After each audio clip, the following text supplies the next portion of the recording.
In Africa, they say not every friend is truly happy when you succeed. Some smile with you in the day, but at night, they plot your downfall. For Emeka, one simple mistake, trusting the wrong friend with his secret, turned his greatest joy into his greatest tragedy. A plane ticket is a dream to many, but for him, it became a death sentence. Before you tell anyone you're traveling abroad, listen carefully. This story might save your life. Welcome to Folktales by Chisom, where we bring you powerful African stories. Today's story is a chilling reminder that not everyone clapping for you is truly happy. Sit back, listen closely, and learn from Emeka's journey. A warning for anyone planning to travel abroad. The morning sun over Enugu was gentle that day, yet inside Emeka's chest, it burned like fire. He had not slept the night before, tossing and turning in excitement. Instead, his room, on the small wooden table beside his bed, lay an envelope. Creased, smudged with fingerprints, but holding inside the single paper that had changed his life, his visa approval letter. Emeka sat up, staring at it again, as though afraid it would disappear. For 3 years he had applied, been rejected, reapplied, saved, borrowed, and prayed. And now at last he had won. America, the land he had dreamt of, the land he had described to his mother as a place where money grows on trees and streets shine with opportunity. Papa Emeka's son is finally flying abroad, he whispered to himself, smiling at the cracked ceiling. The house was still quiet, but his mother, Mama Ngozi, was already awake. He smelled the aroma of beans simmering in a clay pot from the kitchen. He wanted to keep the news in his chest a little longer, savor the sweetness before the whole world tasted it. But excitement betrayed him. He ran into the kitchen, letter in hand. "Mama! Mama!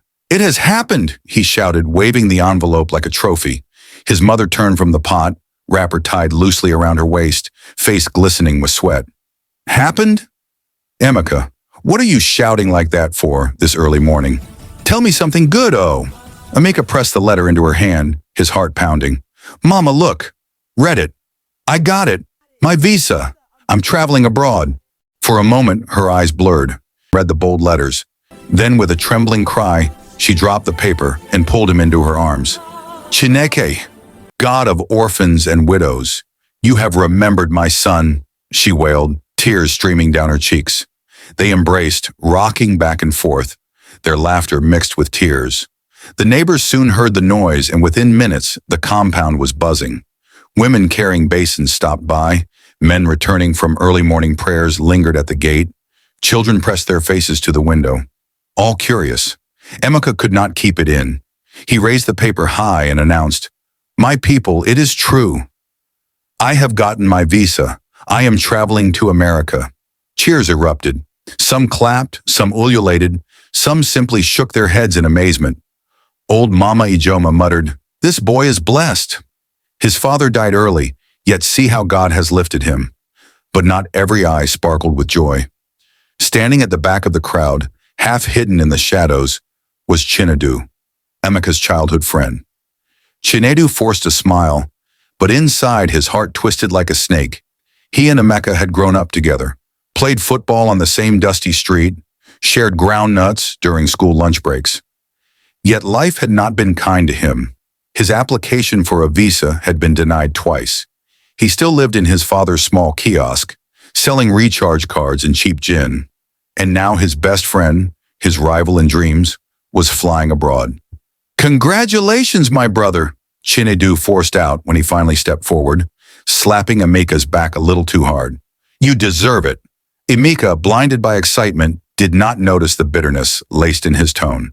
"Thank you, my man. Don't worry. When I settle there, I will invite you too. We will enjoy life together."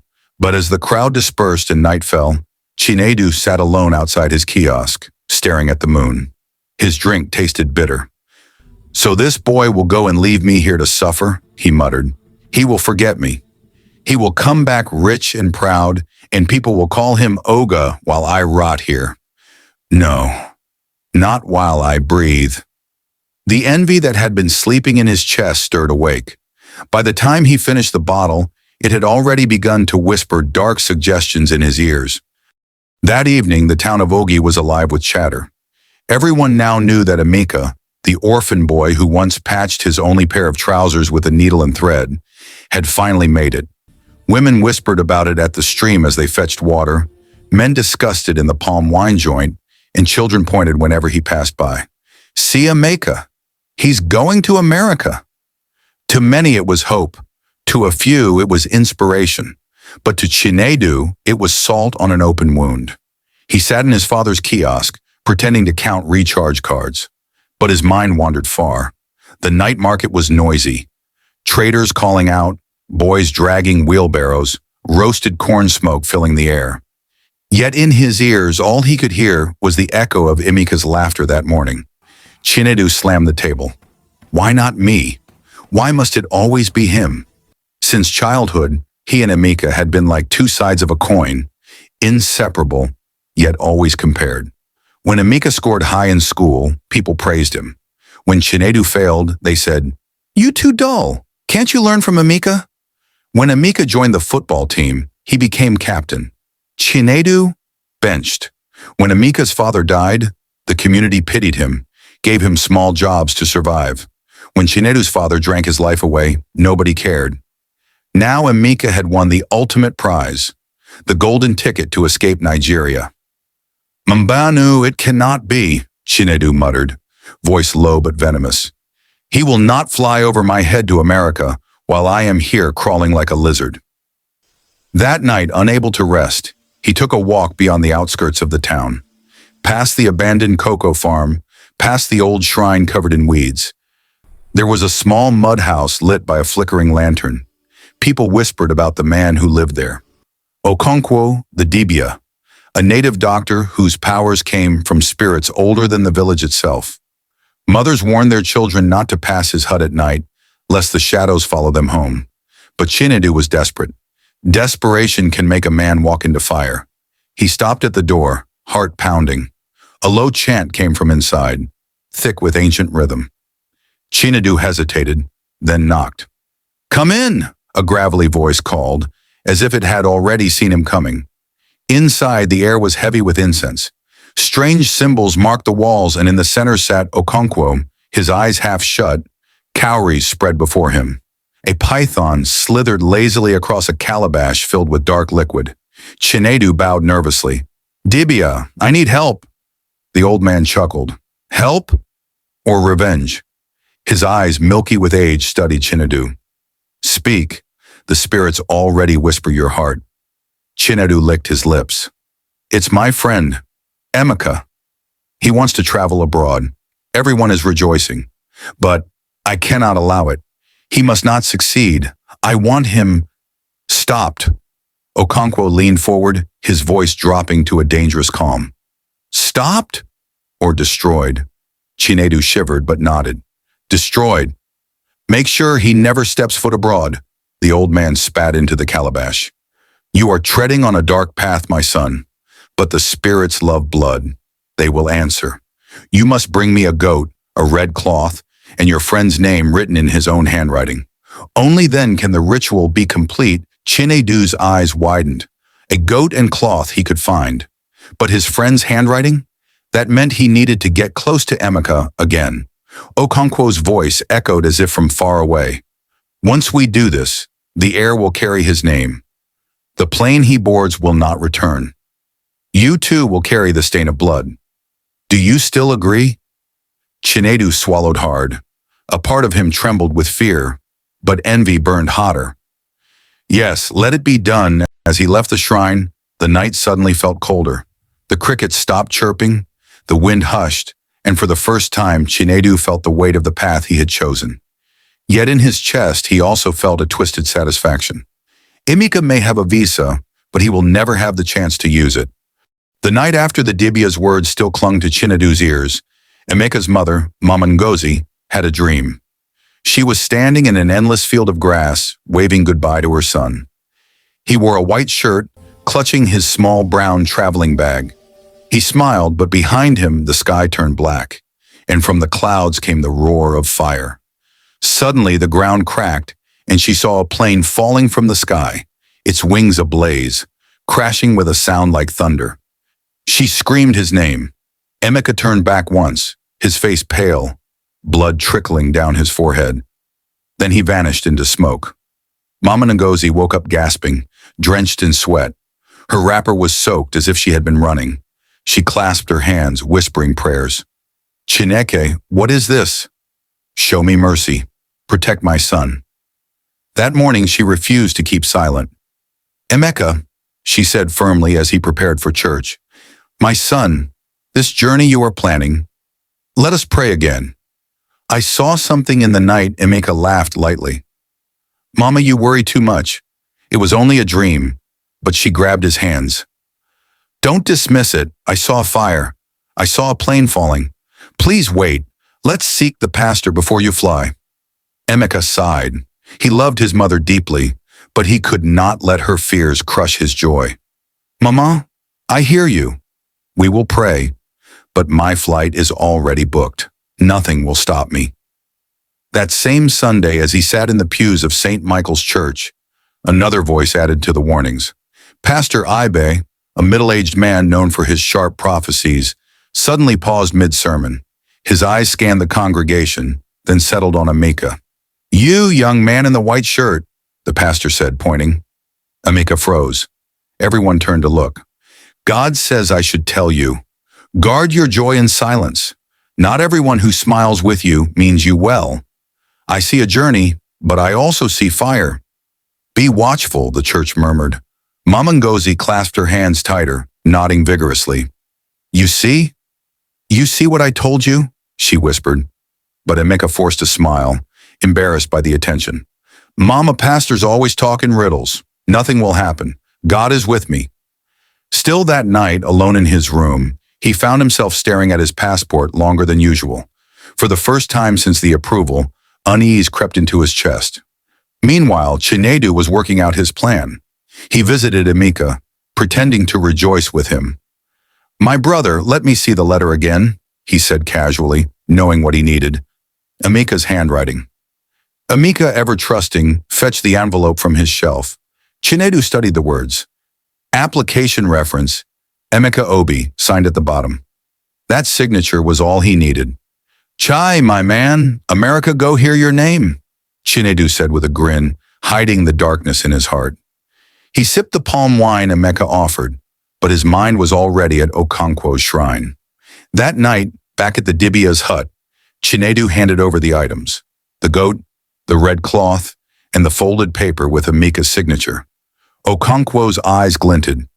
It is done. Tonight, the spirits will feast. He slit the goat's throat. Blood poured into the calabash. The python hissed, dipping its tongue. Okonkwo chanted, Air, fire, water, earth. Carry his name to the sky. Let no flight bear him safely. As the ritual fire flared, Chinedu felt a shiver. The Dibia's voice became distant, almost echoing from another world. He will not return. His journey is cursed. But with every word somewhere far away, Emeka's heart grew heavier, as though the unseen had begun to tug at his destiny. The next day, Emeka's uncle, who lived in Onitsha, visited. He had not even heard about the dream or the prophecy, but he too said, Emeka, I don't know why, but I feel uneasy. Maybe delay your journey. 3 warnings, 3 different voices. Yet Emeka smiled through them all, convincing himself it was nothing but fear talking. What he didn't know was that the trap was already set, and the sky itself had been marked.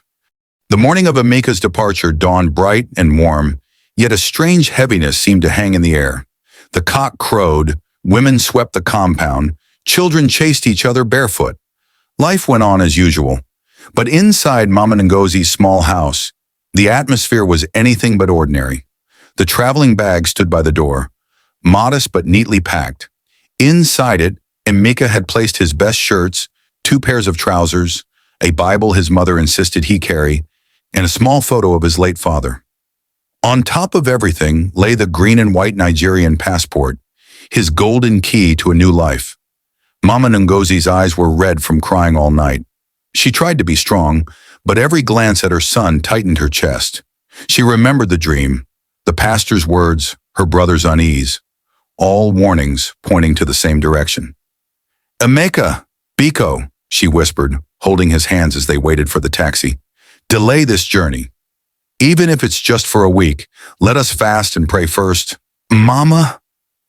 Emeka sighed, smiling faintly to hide his own nervousness. If I delay, I'll lose my ticket. Don't worry, God is in control. I will call you once I land. You will see me on video call, tears spilled from her eyes. My son, remember, a mother's tears are powerful. I don't want to cry for your burial. I want to dance at your wedding. He hugged her tightly. You will, Mama. By God's grace, at Akanu Ibiam International Airport, Enugu, the crowd was thick with travelers and relatives saying their goodbyes. Emeka's cousins accompanied him, helping with his luggage. Everyone wished him well. But in the corner, hidden behind dark shades, Chinedu stood watching. He had pretended to fall sick to avoid suspicion, but the truth was he came to witness the fruit of his envy. His heart pounded as he muttered under his breath, "Let the spirits do their work." Today, America will not see him. Emeka's flight was called. He waved one last time at his mother, who clutched her wrapper like it was her lifeline. Mama, don't worry. I will be fine, he mouthed through the glass as he disappeared into the boarding gate. Inside the plane, the cool air hummed with quiet excitement. Children chattered, businessmen checked their phones, and a young couple prayed softly. Emeka settled by the window, staring at the runway lights blinking against the evening sky. His heart raced, partly from joy, partly from a strange unease that refused to leave since the warnings. He touched the small Bible in his bag and whispered a prayer. As the engines roared to life, turbulence rattled the plane slightly. Passengers chuckled nervously. Emeka pressed his forehead against the window, whispering, "At last my dream begins." Back home, Mama Ngozi had not moved from the small stool in the compound. She clutched her rosary, lips trembling with prayer. Suddenly, she felt her chest tighten violently. Her knees weakened, and she cried out, "Jesu, cover my son in your blood." At that same moment, Chinedu, sitting at a bar nearby, felt a sudden cold wind brush his skin. The glass of beer in his hand slipped and shattered. He froze, hearing a faint hiss in his ears, like the python from Okonkwo's shrine whispering. The spirits had begun their work. In the air, 30 minutes after takeoff, the cabin jolted harder. Lights flickered. The captain's voice came over the intercom. "Ladies and gentlemen, we are experiencing a technical issue. Please remain calm." But calm was impossible. The jolt came again, harder this time. Luggage fell from the overhead bins. Babies wailed. A flight attendant stumbled, grabbing onto seats. Emeka's heart thundered. He thought of his mother's dream, the pastor's words, his uncle's warning. His fingers dug into the armrest as he whispered, "God, don't let it be me." Smoke hissed from one of the vents. An acrid smell spread through the cabin. Screams rose like a wave. The plane shuddered once, twice, then dipped violently. Prayers filled the air. Voices mingled in Igbo, Yoruba, Hausa, and English. Passengers cried out to God, Allah, and ancestors alike. The captain's voice cracked through the chaos. "Brace! Brace for impact!" The night sky split open with fire as the plane plummeted, its nose angled downward like a falling star. It tore through clouds, its massive frame trembling as the engines sputtered and coughed. One wing cracked first, snapping like a broken bone, pieces scattering into the blackness. The other wing followed, flames licking across the metal, casting the sky in orange. Inside, chaos reigned. Passengers screamed, their cries rising above the roar of the collapsing aircraft. Mothers shielded children. Strangers clutched one another in desperation. Emeka, his body pinned by the force, whispered, "Mama," one last time. Emeka clutched his bag to his chest, eyes squeezed shut, his mother's face flashing before him. The ground rushed up mercilessly. Trees bent and snapped like twigs as the giant bird tore through them. Then came the final impact, a deafening, bone-shattering explosion that shook the earth. Boom! Flames engulfed the wreckage, lighting the night like a funeral pyre. Metal screeched, bodies thrown, cries silenced in an instant. The once proud aircraft was reduced to twisted iron and burning fragments scattered across the field. And in that inferno, dreams, prayers, and lives ended together, swallowed by fire, and then darkness. The silence after the roar was deafening. The plane had vanished from the sky like a stone swallowed by the sea. In the sleepy town of Ugwi, where Emeka's journey had begun, people were gathered around radios, eyes glued to TV screens. Breaking news spread like wildfire. A passenger flight from Enugu to Lagos en route to connect to the United States has crashed. Search and rescue teams are on the scene. There are no reported survivors. Gasps and wails erupted across the neighborhood. Mothers held their children tighter. Men removed their caps in mourning, and children whispered the name they all knew too well, Emeka. At Mama Ngozi's house, the news fell like a hammer. She dropped to the floor, her wails piercing the compound.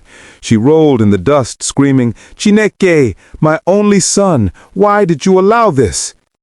Her neighbors tried to hold her, but her cries tore through their hearts. Women began to cry with her, clapping their hands in lamentation. "Oh, a bright light has been extinguished. Emeka, onye oma." Men shook their heads, muttering, "Such a promising young man, wasted." Meanwhile, in the shadows of his kiosk, Chinedu sat frozen, his palms trembled, his beer untouched. He had heard the news too. At first, he felt a wave of triumph. The ritual had worked, just as Okonkwo promised. But then came the silence. A silence so heavy it pressed on his chest. He could still hear the Dibya's warning echo in his ears. "You too will carry the stain of blood." His hand shook violently. He ran to the shrine that very night, confronting Okonkwo. "I did as you asked. I brought everything. Why do I feel haunted?" The old man's eyes glowed in the dim firelight. "You asked for destruction, and destruction has come. But blood cries for blood. The spirits do not finish with one man. They will take their full price." Chinedu staggered back. What do you mean?" The old man leaned closer. "You tied your soul to his death. His grave has opened the ground beneath your feet. Sleep with one eye open, Chinedu. The spirits are patient." Back in the village, days turned into nights of endless mourning. The tragedy dominated headlines. Candlelight vigils were held, and social media was flooded with photos of the victims. At the center of it all was Mama Ngozi, who had aged 10 years in a week. Her once strong body seemed to shrink under grief. She sat on the wooden stool outside her hut, staring at the dusty road, waiting for a son who would never walk through it again. Neighbors brought food, water, and kind words, but nothing could fill the void. Every night, she clutched his Bible and photo to her chest, whispering, "My Emeka, my only son." In contrast, Chinedu's life began to unravel. His kiosk was robbed one night, leaving him with nothing. Customers stopped coming, complaining that his face carried a shadow. At night, he heard voices whispering Emeka's name in the wind. He saw flashes of fire and falling planes whenever he closed his eyes. One evening, drunk and restless, he stumbled into the street screaming, "I didn't kill him! It was not my hand, it was the spirits!" Villagers gathered, shocked. Some whispered, "Maybe guilt is tormenting him." Others said, "Or maybe he knows something." But Chinedu's torment was only beginning. The tragedy was no longer just a headline. It had become a scar on the entire community. Children would remember the wails of Mama Ngozi. Traders would remember closing their stalls to attend vigils. And deep inside the hearts of those who had envied Emeka's success, a new proverb was born. The jealousy that seeks to bury another man may end up digging two graves. Weeks turned into months, but the wound in Ogui village never healed. The plane crash was still the talk at every gathering, every funeral, every prayer meeting. Families who lost loved ones wore black wrappers, their eyes swollen from tears. And at the heart of it all, Mama Ngozi still sat at her doorstep, staring into the road, waiting for a son who would never return. Her voice, once sharp and full of laughter, became quiet. She muttered only prayers now. "Lord, if you cannot return my child, at least show me justice." For Chinedu, life had become a prison without walls. He could not sleep without seeing Emeka's face, pale, eyes wide, lips whispering, "Why me?" He woke drenched in sweat, heart pounding as if he were falling from the sky himself. The whispers followed him everywhere. At night they hissed from the shadows, "Blood calls for blood." In the daytime, the faces of villagers seemed to look at him too long, too sharply. When children played football on the street, their chants sounded like his name, mocking him. One night, desperate for peace, he staggered back to Okonko's shrine. "Dibia, the voices won't leave me. I thought I wanted this, but I cannot live like this. Free me!" Okonko's eyes were cold. "Foolish boy, you made a covenant. Blood once spilled cannot be gathered back. The spirits have tasted his life. Now they want yours." Chinedu fell to his knees, trembling. "Please, anything. I will sacrifice goats, cows, anything." The Dibia laughed bitterly. "Can goats replace the blood of a man? Prepare yourself, Chinedu. The earth will claim you soon." From that day, misfortune chased him like a shadow. His kiosk caught fire one morning, burning his last goods. He fell sick with a strange fever no doctor could explain. At night, he screamed in his sleep, calling Emeka's name. Neighbors began to avoid him, whispering, "Maybe he has a hand in the tragedy." Children pointed, calling him Onye Ojo, the wicked one. Finally, one stormy night, as thunder cracked across the sky, Chinedu staggered through the rain, barefoot, shirt torn. He shouted into the darkness, "Emeka, leave me alone! I didn't mean it!" But there was no answer, only the hiss of the wind, like a python sliding through the grass. By morning, they found him lying lifeless near the shrine, eyes wide open, mouth frozen in a scream. The villagers shook their heads. "It is karma," they whispered. "The spirits have taken their price." At Emeka's compound, Mama Ngozi received the news quietly. She did not rejoice, neither did she curse. She simply held her son's Bible and whispered, "God has fought for me." The tragedy left the entire town with a lesson etched deep into their hearts.